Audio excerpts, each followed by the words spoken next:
El tema que vamos a tratar hoy es el de la neuritis óptica, que está diferenciado en dos partes, tema 2 y tema 3.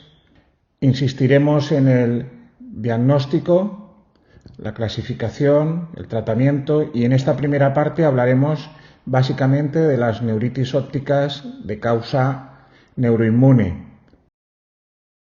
Este es mi conflicto de intereses. Como hemos comentado, hablaremos del diagnóstico, la clasificación, el tratamiento. Recordaremos en la neuritis óptica los nuevos criterios de McDonald en relación a los diagnóstico de esclerosis múltiple y no nos olvidaremos y hablaremos un poco de qué es lo que se prevé que va a venir en un futuro respecto a las neuritis. En primer lugar, recordar que el diagnóstico de neuritis óptica se basa en una serie de síntomas que luego comentaremos, pero que hay una incidencia al sobrediagnóstico. Este sobrediagnóstico se basa en que no hacemos bien las cosas, sino que no tenemos en cuenta bien la historia clínica, la forma de presentación, que generalmente es aguda o subaguda, la presentación unilateral, generalmente unilateral en la forma típica, el dolor al movimiento, que suele preceder a la pérdida visual en las formas típicas, si hay o no síntomas asociados, la evolución y los antecedentes personales.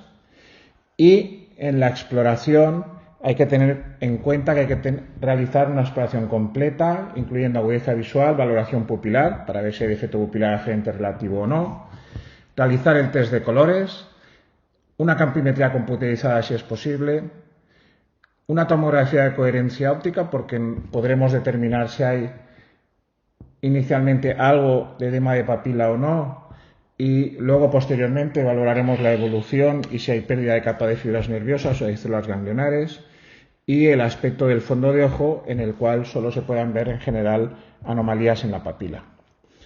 Ese sobrediagnóstico, en un estudio realizado en Estados Unidos, casi un 60% de los pacientes remitidos a un centro neurooftalmológico mostraba que no eran en realidad una neuritis, sino que había una mezcla de diagnósticos posteriores como pérdidas funcionales, neuropatía óptica isquémica, cefalea con dolor o bien otras neuropatías.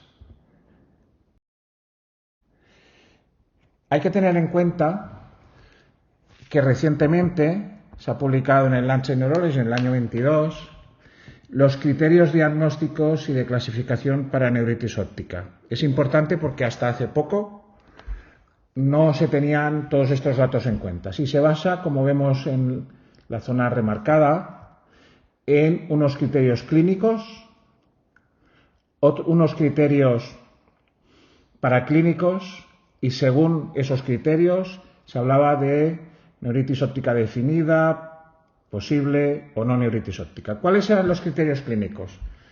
Los criterios clínicos eran los que siempre se han utilizado para el diagnóstico: pérdida visual monocular, subaguda, asociada con dolor en el movimiento ocular, con disminución de la visión al contraste y discromatopsia y defecto pupilar aferente relativo. Puede haber en algún caso situaciones indoloras o afectaciones binoculares, pero en general los primeros criterios es el que clásicamente se ha utilizado en neuritis óptica típica. Y luego hay una serie de criterios paraclínicos que nos permiten corroborar o confirmar ese diagnóstico.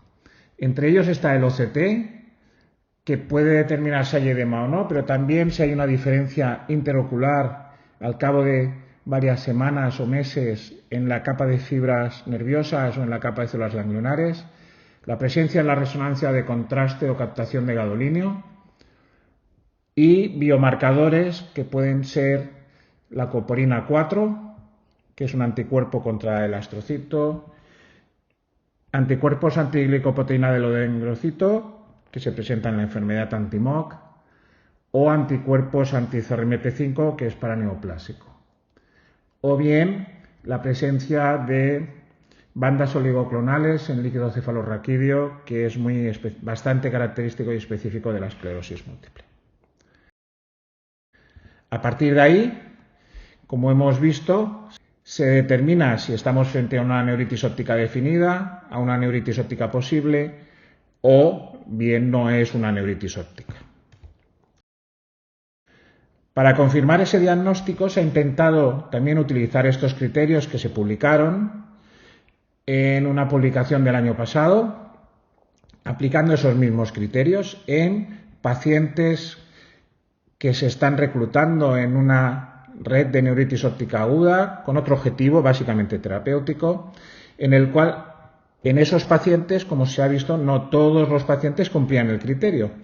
Y se vio que si se quería refinar más, era obligatorio o prácticamente necesario la presencia de la resonancia y de otro test paraclínico que permitía la reclasificación y el aumento de validación de este diagnóstico.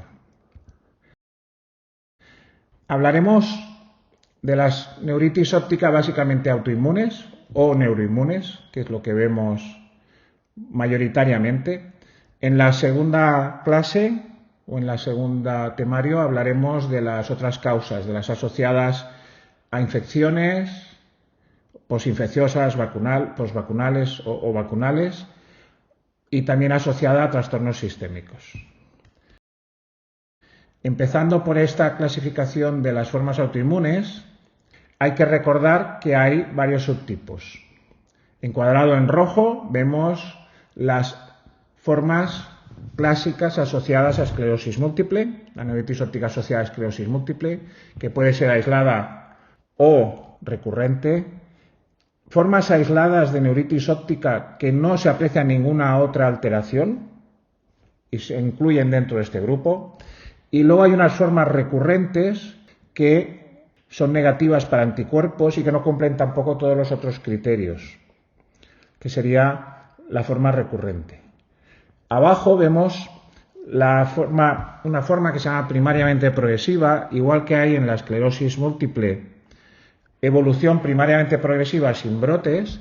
También se ha visto que puede haber una afectación lentamente progresiva con pérdida visual progresiva y pérdida de fibras, al igual que pasa en la esclerosis múltiple en esta forma, primariamente progresiva. Luego ya tenemos las otras que van asociadas a anticuerpos, como puede ser la asociada antiacoprina 4, que es la neuromielitis óptica, que se caracteriza, luego lo veremos básicamente por neuritis óptica y mielitis. Hay una serie de criterios diagnósticos. Las asociadas a anticuerpos antiglicoproteína del oligodendrocito, que tiene básicamente dos formas. La que aparece en la infancia, que es la encefalomielitis aguda diseminada o desmelinizante, asociada con neuritis óptica, que suele ser bilateral, y la forma del adulto, que suele ser una neuritis óptica que puede ser uniobilateral y que también puede ir asociada o no con afectación medular. Finalmente tenemos otra asociada a otros anticuerpos, que es la CRMP5, que se caracteriza por la presencia de un anticuerpo cruzado, generalmente en un trastorno neoplásico, como puede ser la neoplasia de células pequeñas pulmonares, y que cursa no solo con neuritis óptica, sino con otras alteraciones retinianas. Vamos a desglosar un poco cada una de ellas. La neuritis óptica asociada a esclerosis múltiple, la simple o la recurrente que hemos dicho previamente, es lo que antes se decía neuritis óptica típica. Se caracteriza por aparecer predominantemente en mujeres de 18 a 55 años, con una forma unilateral, con una papila normal o leve edema, con dolor a los movimientos oculares, con discromatopsia, con defecto pupilar de frente y un defecto de campo visual que siempre está escrito como central, pero que desde que utilizamos la campimetría computerizada también se puede etiquetar como difuso. Generalmente tiene entre 1 y 2 semanas de debut y posteriormente una mejoría progresiva. El 24% es la forma de debut de esclerosis múltiple y representa el 43% de las formas clínicas aisladas. Es importante recalcar que ha salido publicado ahora en septiembre del 2025, pero ya se comunicará en 2024, los nuevos criterios de diagnóstico de esclerosis múltiple, que utiliza el nervio óptico, que hasta ahora no lo utilizaba, como una de las 5 regiones valorables para detectar daño por esclerosis múltiple. Actualmente era periventricular, cortical o yustacortical, infratentorial y médula espinal, y se ha añadido el nervio óptico. Y comentan que dentro de las herramientas diagnósticas de neuritis, pues lo que ya hemos dicho, como pruebas paraclínicas, aparte de las bandas oligoclonales o no, la resonancia muy específicamente y el OCT. Pongo en rojo los potenciales evocados visuales porque es un tema que está muy discutido. Ya habéis visto previamente que no los incluyen en los criterios diagnósticos de esclerosis múltiple dentro de las pruebas paraclínicas y bajo mi punto de vista tampoco son útiles en la actualidad. Sí que es importante la resonancia, se han descrito nuevas lesiones como el signo de la vena central o lesiones en anillo paramagnéticas que también son marcadores para esclerosis múltiple, y se ha visto también que las cadenas capa ligeras tienen el mismo rendimiento en líquido cefalorraquídeo que la presencia de bandas oligoclonales. Por otra parte, tenemos otra patología que es la neuromielitis óptica, que arriba a la derecha vemos los criterios diagnósticos, que se caracteriza por ser uni o bilateral, la neuritis óptica, mucho más severa, mucho peor respuesta a esteroides, deja unas secuelas importantes si no se si no se responde de forma rápida, probablemente con otras terapias después de los corticoides. Y como vemos en la derecha, cumple una serie de criterios diagnósticos, ¿no? Necesita tener al menos una situación de un core, que son neuritis óptica, mielitis en el área postrema, narcolepsia sintomática o afectaciones del sistema central no explicables de otra manera, y se caracteriza a nivel de nervio óptico porque la neuritis óptica suele ser muy posterior, afectando, ya hemos dicho que puede ser bilateral y sobre todo puede afectar también a cintilla y a quiasma. Para el diagnóstico, además de afectación medular, la resonancia tiene que ocupar al menos el espacio de 3 cuerpos vertebrales. Y como hemos descrito, el anticuerpo descrito es la antiacoporina 4, que es un anticuerpo contra el astrocito.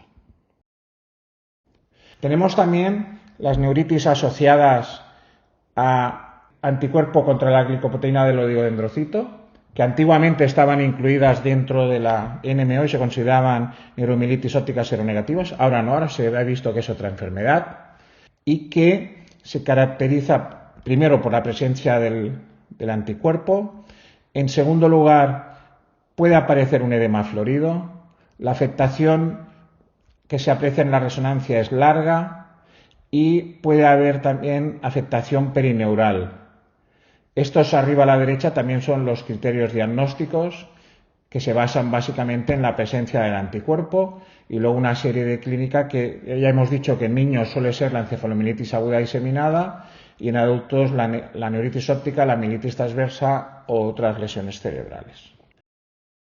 Tenemos también otra que hemos descrito, otra patología que es la neuritis óptica inflamatoria crónica recurrente, también llamada CRAYON, que cursa con episodios de neuritis óptica recurrentes, que puede ser uniobilateral. Generalmente suele ser a veces corticodependiente. Cada episodio suele acabar dejando una secuela, por lo tanto, cuidado con los brotes, hay que ser muy insistente para que el paciente utilizar fármacos determinados, luego veremos qué fármacos utilizan, inmunosupresores, etcétera, para disminuir la incidencia de brotes. Muchas veces se necesita tratamiento de mantenimiento precisamente para evitar esos nuevos brotes de neuritis. Y hay que recordar que un 40% de casos que previamente estaban etiquetados como CRAYON, que probablemente eran los que evolucionaban algo mejor, actualmente son enfermedad asociada a anticuerpos contra la glicoproteína del oligodendrocito. Es decir, que muchos que estaban etiquetados previamente como CRAYON en realidad son MOGAD o enfermedad anti-MOG.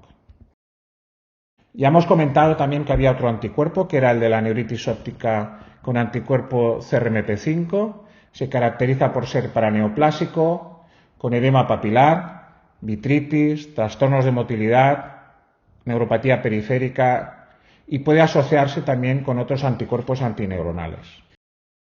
No está en la clasificación y yo la añado actualmente. Es una enfermedad que es un anticuerpo contra la proteína cívica fibrilar guial, que es lo que se llama astrocitopatía autoinmune, que cursa con meningoencefalitis, edema papilar unilateral, puede haber poca afectación visual, se determina el anticuerpo en suero líquido cefalorraquídeo y también se trata con esteroides. Y está descrito en ocasiones en neuromielitis óptica lo que se llama doblemente seronegativa, la que no tiene MOC y la que no tiene anticuerpos antiacopolina 4. Recordar que hay fármacos como los anti-TNFs que duplican el riesgo de la posible aparición de enfermedades desmielinizantes y se ha descrito prácticamente con casi todos los anti-TNFs, el infliximab, la adalimumab, el tanercept, el golimumab y el certolizumab, y que pueden desencadenar trastornos parecidos a la esclerosis múltiple y por lo tanto también manifestaciones de neuritis óptica. Y este es el cuadro que utilizamos en nuestro caso para el diagnóstico de neuritis óptica. Si vemos que el paciente tiene una enfermedad neurológica conocida que ya está etiquetado, bien sea una esclerosis múltiple, una enfermedad anti-MOC o una coprina 4, nos vamos directamente a tratamientos. Si no está etiquetado, diferenciamos si es unilateral, generalmente si es unilateral con el cuadro típico y con una resonancia característica. Si sospechamos esclerosis múltiple de fase inicial, pues hablamos con el neurólogo para ver si necesita más pruebas para el diagnóstico y a veces valorar la realización de punción lumbar. Y se trata, luego lo veremos, con esteroides endovenosos. Si por exploración clínica, por resonancia, la afectación bilateral o por la resonancia vemos que es una afectación larga, entonces pensamos en otras formas asociadas a anticuerpos, que son la forma con edema, afectación retrovulvar larga y mejor respuesta a esteroides y pensamos en un anti-MOC. Y si no hay edema, la afectación del nervio es amplia, intracraneal, llegando a cintilla o quiasma y mala respuesta a esteroides, pensamos en una neuromielitis óptica con anticuerpos antiacopolina 4. Evidentemente, también aquí la clínica neurológica influye. Y luego consideramos, según los resultados, el tratamiento. Recordemos arriba que hay la situación de neuritis óptica atípica y o bien la presencia de signos sistémicos que tenemos que pensar en otras patologías como podría ser la sarcoidosis, la vasculitis o enfermedades del tejido conectivo, causas infecciosas, postvacunales o paraneoplásicas. En cuanto al tratamiento de la neuritis óptica, disponemos de todos estos fármacos: corticoides, endovenosos o bioequivalente oral, inmunoglobulinas, plasmaféresis, inhibidores de CD20, inmunosupresores, y luego ahora os explicaremos un poco cuáles y cómo se utilizan en cada uno de ellos. Los fármacos neuroprotectores no tienen actualmente lugar en la neuritis óptica porque los pocos que hay descritos, los resultados no han sido nada satisfactorios. Ni la eritropoyetina, ni la difenilidantoína, ni el opicimumab, ninguno de ellos ha mostrado resultados de mayor protección y significativos en el nervio óptico. Empezamos por el tratamiento de la neuritis óptica, bien sea la forma recurrente, la forma de síndrome clínico aislado, etc. Se utiliza, inicialmente nos basamos en los estudios que se publicaron en el año 91 en el 90 en el New England of Medicine, en el cual se cogió un grupo de neuritis óptica, se diferenció en 3 grupos, se trataron con metilprednisolona endovenoso cada 6 horas durante 3 días, luego con una pauta muy decreciente oral durante 11 días, otros con prednisona oral a dosis miligramo kilo de peso día y un tercer grupo con placebo. Los resultados mostraron que el resultado era el mismo al cabo de 6 meses, que los pacientes con prednisona oral tenían más recurrencias de episodios desmielinizantes y que los pacientes con corticoide endovenoso recuperaban muchísimo más rápido. A partir de ahí se decidió que el tratamiento en general, si la afectación visual era más o menos significativa, era metilprednisolona endovenosa. De cara a poder utilizar el tratamiento de forma ambulatoria, se procedieron a la modificación al MTT y inicialmente se pasó a 1 gramo al día de metilprednisolona endovenoso durante 3 días, y ese se ha utilizado durante muchos años. Y más recientemente se ha visto que en realidad la prednisona oral también era efectiva si se utilizaba a dosis bioequivalentes a las megadosis de esteroides endovenosas. Y se puede utilizar también una pauta con prednisona oral 1250 miligramos durante 3 días. Actualmente se está realizando un estudio multicéntrico, que lo vemos a la derecha, en el cual se evalúa cómo están respondiendo los pacientes, cuáles son los factores pronósticos en relación al tratamiento que se realiza. Y probablemente de este Acute Optic Neuritis Network saldrán en el futuro unos papers o unas publicaciones. Muy probablemente nos cambie un poco la orientación o cuándo y cómo hay que hacer el tratamiento. En lo que se refiere a la neuromielitis óptica, el tratamiento ya hemos comentado que suele tener mala respuesta a esteroides. Por lo tanto, si no tenemos el anticuerpo y estamos en fase aguda y pensamos y hay mala respuesta, si la sospecha clínica es que pueda ser una MO, el tratamiento de elección es plasmaféresis precoz. Luego, estas enfermedades requieren un tratamiento y se han utilizado varios que lo que buscan es que haya menos episodios o menos brotes, porque cada episodio de neuritis óptica deja una secuela muy importante. Se ha utilizado el micofenolato, se ha utilizado el rituximab, y ahora últimamente se utilizan una serie de fármacos como el inebilizumab, el eculizumab o el satralizumab, cada uno con un objetivo, un target en el linfocito, como sería el anti-CD19 en el complemento o anti los receptores de interleuquina. Estos son los resultados con el inebilizumab, en el cual se ha visto que hay una disminución de episodios y en general el pronóstico es mejor.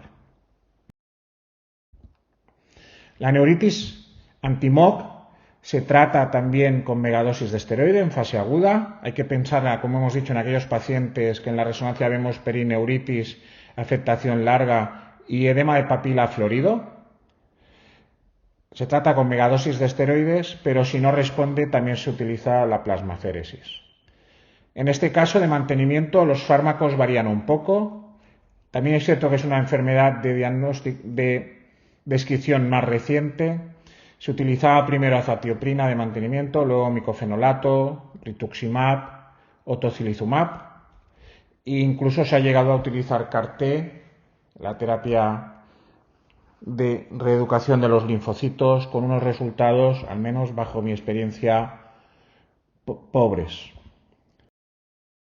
La neuritis óptica inflamatoria crónica recurrente ya hemos dicho que suele ser corticodependiente, por lo tanto inicialmente el tratamiento es megadosis de esteroides endovenosos o la pauta oral bioequivalente inicial con dosis de mantenimiento a bajas dosis. Si la dosis de mantenimiento que necesita es alta para no tener los efectos secundarios de los corticoides o si aparecen episodios, entonces se utiliza inmunosupresión con ciclosporina, azatioprina o últimamente se utilizan más las infusiones de rituximab. La neuritis anti-CRMP5 se trata, ya hemos dicho, hay que tratar la neoplasia de base. En este contexto, que hay mucha más patología, se utilizan corticoides endovenosos o bioequivalente oral.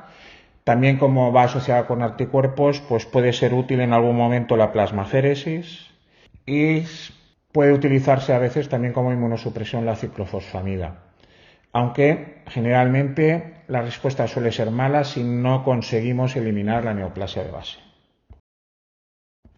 ¿Cuál es el futuro en la neuritis óptica? Pues en primer lugar puede haber otros biomarcadores. Se ha visto que hay anticuerpos antiglicoproteína del oligodendrocita, no solo IgG sino también IgA. Habrá que saber también la presencia de los anticuerpos anti-MOC, IgG en líquido cefalorraquídeo, qué papel juegan, y se han descrito otros anticuerpos que se llaman antiargonauta, cuyo papel aún está por definir. Importante también las técnicas rápidas de determinación de anticuerpos, como biosensores, inmunodot, etcétera, que nos puedan permitir hacer un diagnóstico rápido y no tener que remitir esas pruebas a otros centros y esperar la resolución o montar estas técnicas, que a veces puede tardar mucho tiempo en obtener los resultados de anticuerpos, antiacoporina 4 o anti-MOC. Esperamos que en un futuro puedan salir algunos neuroprotectores y también esperamos que la evolución de las técnicas de imagen de resonancia que van desarrollándose nos permitan un diagnóstico más eficiente y nos permitan diferenciar más entre las posibles causas de neuritis. Finalmente, como no, también la inteligencia artificial, fijaos que puede llegar, incluso enseñándole un fondo de ojo, a llegar al diagnóstico de neuritis óptica, pero actualmente la sensibilidad y especificidad ronda el 75%, pero pensemos que partimos única y exclusivamente de una foto. Por lo tanto, si le añadimos más datos o le añadimos más información, probablemente sea más fácil o nos ayuden en el diagnóstico. Ya para concluir, es importante tener presente el correcto diagnóstico de neuritis, tener en presente los criterios de neuritis óptica típica. Recordemos que para el diagnóstico hay unos criterios paraclínicos y clínicos, pero que los paraclínicos también son de utilidad. La tomografía de coherencia óptica para evaluar si hay posteriormente pérdida de células ganglionares o de fibras nerviosas. La resonancia magnética que hemos visto en el estudio de validación del primer artículo, que era muy útil para confirmar el diagnóstico. Y no olvidemos que es muy importante la presencia o no de anticuerpos para poder etiquetar dentro de en qué grupo se etiqueta la neuritis óptica. Recordemos que no es una neuritis óptica autoinmune aislada, sino que por dicho motivo hay diversas formas de neuritis autoinmunes o desmeninizantes y que además es posible que cada una de ellas, no solo en el tratamiento inicial, que puede ser que sean esteroides, pero luego cada una probablemente necesita en unos casos plasmaféresis, en otros no. Habrá que ver luego en un futuro qué pasa con el tratamiento neuroprotector, pero también en el manejo de la enfermedad de base. Si es una esclerosis múltiple tiene un tratamiento, si es una enfermedad anti-MOC tiene otro, si es una neuromielitis óptica tiene otro diferente. Y eso nos aboca a un tratamiento personalizado. Muchas gracias.